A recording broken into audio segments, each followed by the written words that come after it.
wabarakatuh. Alhamdulillah pada hari ini kita bertemu kembali dalam acara pembelajaran pendidikan agama Islam, pertemuan ketiga. Dalam pembelajaran ini kita sudah masuk dalam materi ketiga atau bab 3. Anak-anak sekalian yang saya cintai, yang saya banggakan, semua punya buku di rumah. Silahkan kita membuka pelajaran bab 3, yaitu semua bersih, hidup jadi nyaman. Lihat, berada di halaman 31.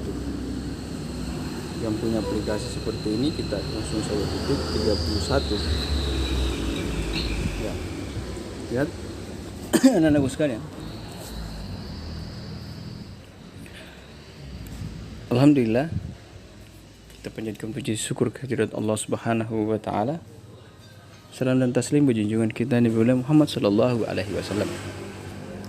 Di dalam bab 3 ini ada kita lihat materi-materi tentang bersih yang menjadikan hidup menjadi nyaman.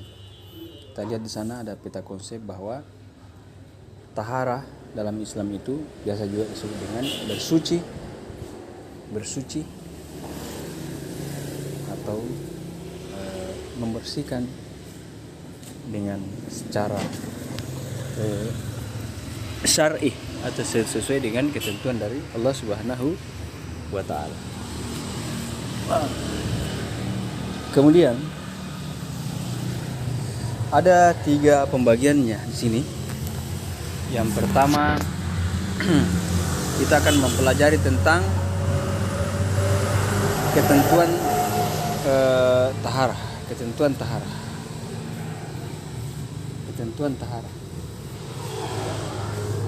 Kemudian nanti pada pertemuan berikutnya kita akan mengadakan praktek tata cara taharah, mungkin dari rumah bisa kita video call. Dan yang ketiga adalah mempelajari dan memahami hikmah yang terkandung dalam taharah yang kita lakukan. Anak-anak sekalian,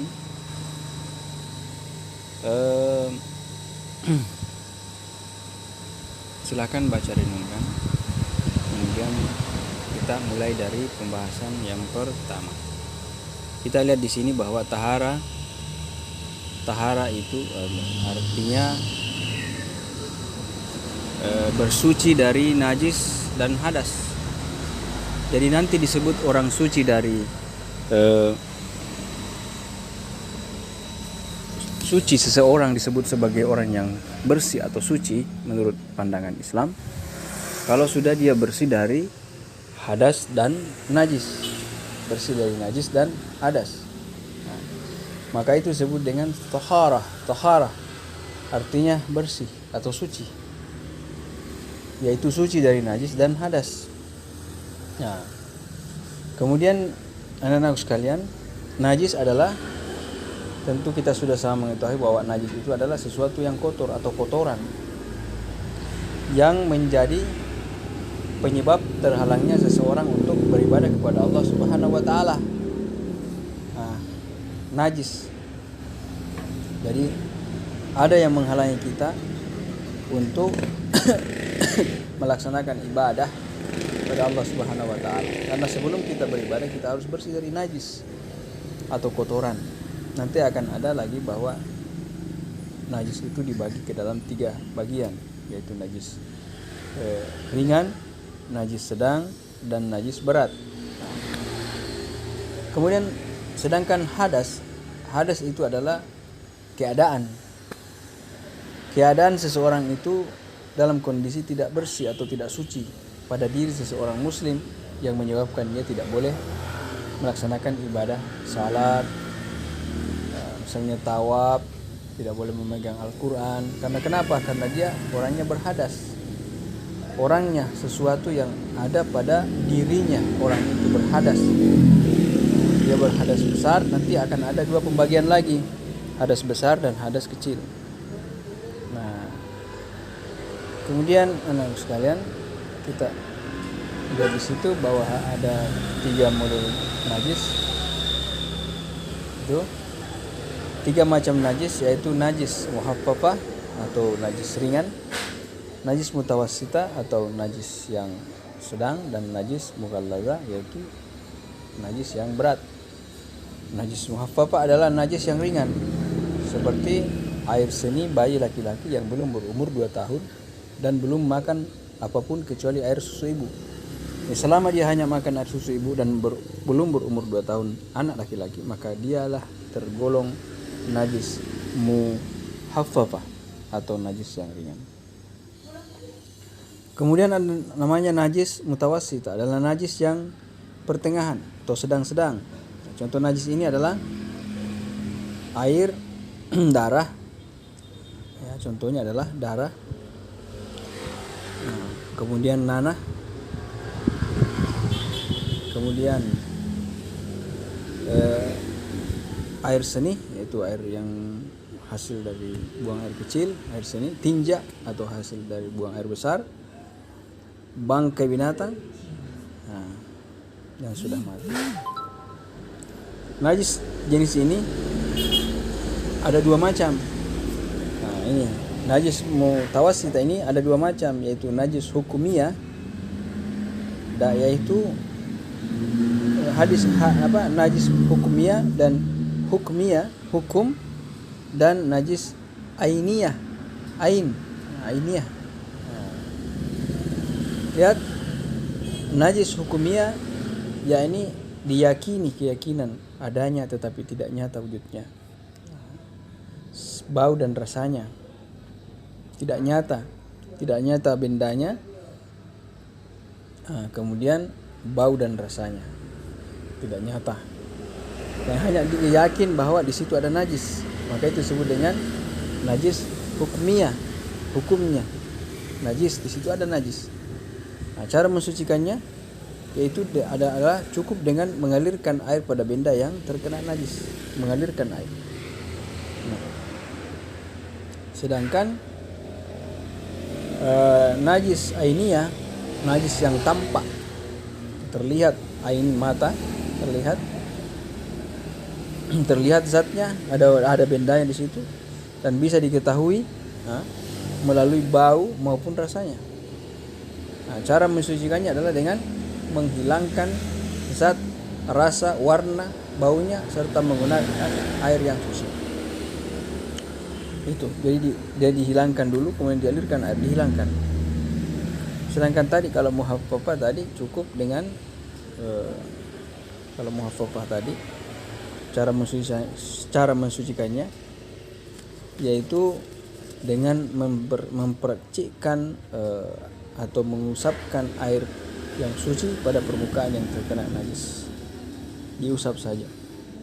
Nah, itulah biasa kalau ada anak-anak yang masih kecil, yang umurnya di bawah 2 tahun tapi dia laki-laki, maka biasa kita memakai tisu saja, dikasih air saja sedikit atau tisu basah, itu biasa. Itu masih dibolehkan. Tapi kecuali harus dia tidak makan makanan selain air susu ibu, anakku sekalian. Dan yang ketiga adalah najis mughallazah adalah najis yang berat, di mana najis ini adalah najis bersumber dari anjing dan babi. Nah, 2 jenis binatang ini, najis dan babi, maka itulah sumber dari najis berat atau najis mughallazah. Cara mensucikannya melalui beberapa tahap, yaitu dengan membasuh sebanyak 7 kali. Dibasahi itu bendanya sebanyak 7 kali. 1 kali diantaranya menggunakan air yang dicampur dengan tanah. Salah satu dari 7 kali itu. Jadi minimal 7 kali. Ya, saya kira begitu. Selanjutnya, bagaimana cara bersuci dari hadas? Ya. Hadas ada 2 macam, itu hadas kecil dan hadas besar. Kita disebut terkena berhadas kecil apabila mengalami atau melakukan salah satu dari 4 hal. Yang pertama, jadi ini hadas kecil ya.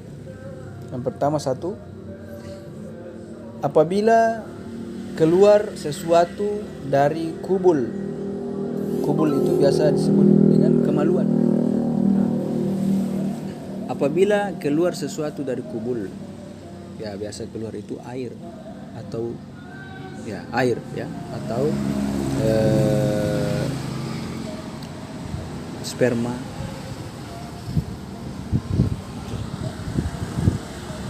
Ya bukan ya, ini belum sperma.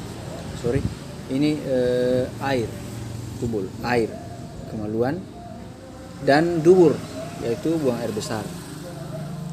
Kalau berak atau buang air besar itu, saya ulangi bahwa kapan disebut seseorang berhadas kecil? Apabila keluar sesuatu dari kubul dan dubur, dari lubang depan dan lubang belakang, dari air seni, kencing atau buang air kecil dan buang air besar, maka dia disebut dengan orang yang berhadas. Orang berhadas. Kemudian hilang akal, contohnya tidur. Itu kalau orang tidur disebut dengan hilang akal. Kecuali nanti kalau misalnya kita sudah berwudu, kemudian kita duduk di masjid mendengarkan khutbah, kemudian kita dalam posisi duduk, selama kedua pantatnya ini ya masih menempel dengan sempurna di tempat duduknya, maka dia masih dikatakan sah wudunya. Tapi kapan dia oleng sedikit dan mengangkat sebelah pantatnya itu, maka dalam kondisi dia agak ngantuk sedikit saja, maka batallah wudunya. Jadi hilang akal, contohnya tidur. Kemudian yang ketiga, bersentuh kulit antara laki-laki dan perempuan yang bukan muhrim. Bukan keluarga, bukan saudaranya, bukan neneknya, bukan pamannya, bukan omnya, yang bukan muhrim, berarti orang lain. Dan itu ya, saya kira begitu. Dan yang keempat itu menyentuh kubul atau kemaluan, menyentuh kemaluan, baik itu kemaluan orang lain maupun kemaluan sendiri. Dan dubur, baik itu dubur sendiri atau dubur adik, cebok, dengan telapak tangan. Nah, sekali lagi ada lagi persyaratannya, yaitu dengan telapak tangan. Kalau punggung tangan tidak. Nah, di sini disebutkan bahwa dengan telapak tangan. Oke. Bagaimana caranya? Cara mensucikannya yaitu dengan berwudu. Dengan berwudu, dibersihkan dulu bagian yang kena itu, misalnya buang air kecil, dibersihkan dulu, setelah disiram baru kita berwudu. Berwudu itulah cara membersihkan hadas. Apabila tidak ada air atau karena sesuatu hal, maka bisa dengan tayamum. Jadi kalau ada orang buang air kecil, kemudian tidak ada air, ya cukup menggunakan batu atau daun-daun, ya minimal 3 kali. Kemudian tidak ada air lagi, mau salat, ya tayamum menggunakan debu. Kemudian ada lagi yang disebut dengan hadas besar. Bagaimana kondisi seseorang yang kena hadas besar? Yaitu seseorang apabila melakukan salah satu dari 6 perkara, 6 sesuatu yang dilakukan, sehingga disebut orang ini atau kita ini sudah berhadas besar. Berhadas besar, kalau kita berhadas besar berhadas kecil kan nggak bisa salat. Begitu juga najis, kalau ada najis apa tadi Pak? Najis kecil, najis ringan, najis sedang, najis berat. Nah itu harus dibersihkan dulu baru kita bisa salat. Nah ini bagaimana dengan hadas besar? Maka hadas besar itu apabila seseorang berhubungan suami istri, atau biasa disebut dengan bersetubuh, atau biasa disebut dengan terjadi perkawinan atau berhubungan suami istri. Ya ini urusannya ini suami istri ya. Ini sudah dia berhadas besar. Nah, yang kedua keluar mani. Tidak berhubungan tetapi keluar mani. Mungkin menghayal-hayal, musim dingin menghayal atau tidur mimpi sesuatu yang menyenangkan, karena enaknya itu keluar mani. Misalnya begitu, atau karena ketakutannya keluar mani. Biasa kalau orang tidur, maka pada saat dia bangun tidur dia harus membersihkan dengan hadas besar. Yang ketiga adalah haid, menstruasi atau halangan bagi perempuan. Saat 3 hari, 4 hari, 5 hari, ya bisa 7 hari. Yang setelahnya itu harus membersihkan diri dengan pembersih hadas besar. Nah, haid 4, orang yang melahirkan, ada namanya masa nifas. Orang yang melahirkan ini nggak boleh juga. Orang yang melahirkan itu sudah berhadas besar. Kemudian nifas, keluarnya darah setelah haid, setelah melahirkan, dan itu juga disebut dengan berhadas besar. Dan yang keenam adalah meninggal dunia. Meninggal dunia juga orangnya itu sudah berhadas, maka dia harus membersihkan hadas. Cara membersihkan hadasnya itu adalah dengan mandi wajib, yaitu membasahi seluruh tubuh dari ujung rambut sampai ujung kaki. Dan apabila tidak ada air atau karena sesuatu hal, maka bisa dengan tayamum. Anak sekalian, masalah hadas besar bagi perempuan menjadi sangat penting dan menarik untuk dipelajari. Perempuan mengalami peristiwa khusus yang tidak dialami oleh laki-laki.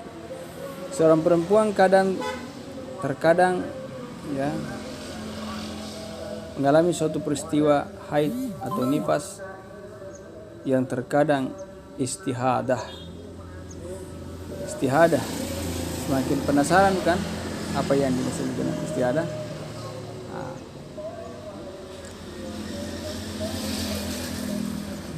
Darah yang keluar dari rahim perempuan ada beberapa macam. Ada yang dinamakan dengan haid, ada yang dinamakan nifas, dan ada yang disebut dengan istihadah. Terutama darah haid, yaitu darah yang keluar dari perempuan saat kondisi sehat. Adapun ciri-ciri secara umum adalah kental, hangat, baunya kurang sedap, hitam, merah, tua, kemudian berangsur-angsur menjadi semakin kering. Kalau kamu sudah mengalami haid, maka bersyukurlah. Itu artinya organ-organ kewanitaan sudah berfungsi dengan normal. Kapan perempuan mengalami haid? Sebagian perempuan ada yang sudah mengalami haid saat mulai berumur 9 tahun. Namun rata-rata mereka mengalami pada usia belasan tahun. Berapa lamanya masa haid? Masa haid itu minimal adalah sehari semalam. Biasanya 6 hari atau 7 hari, dan paling lama 15 hari. Dan kalau setelah 15 hari darah masih terus keluar, maka darah itu merupakan darah istihadah atau darah penyakit. Adapun apabila ada yang mengalami keadaan ini, segeralah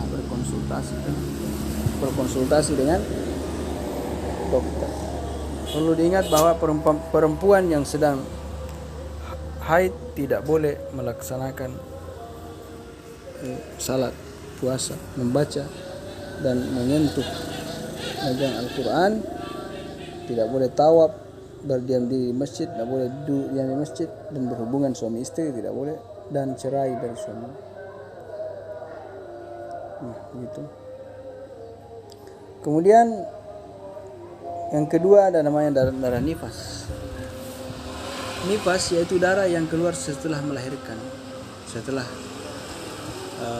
kosongnya rahim dari kehamilan, meskipun hanya segumpal darah, sedikit atau banyaknya darah nifas juga bervariasi. Ada yang hanya 1 tetes keluar sehari atau 2 hari. Rata-rata perempuan mengeluarkan nifas selama 4 hari, paling lama 6 bulan. Adapun cara mandi wajib untuk perempuan nifas sama sebagaimana haid, sebagaimana mandinya haid. Ketiga, darah istihadah, yaitu darah yang keluar tidak ada hari-hari haid. Darah yang keluar tidak pada hari-hari haid.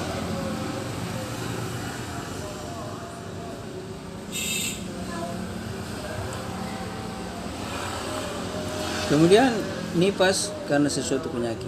Dari istihadah ada 4 macam, yaitu keluar dari masa haid, kedua keluar lebih dari masa haid, ketiga keluar sebelum usia haid atau setelah masa menopause, dan 4 keluar lebih lama dari maksimal masa nifas.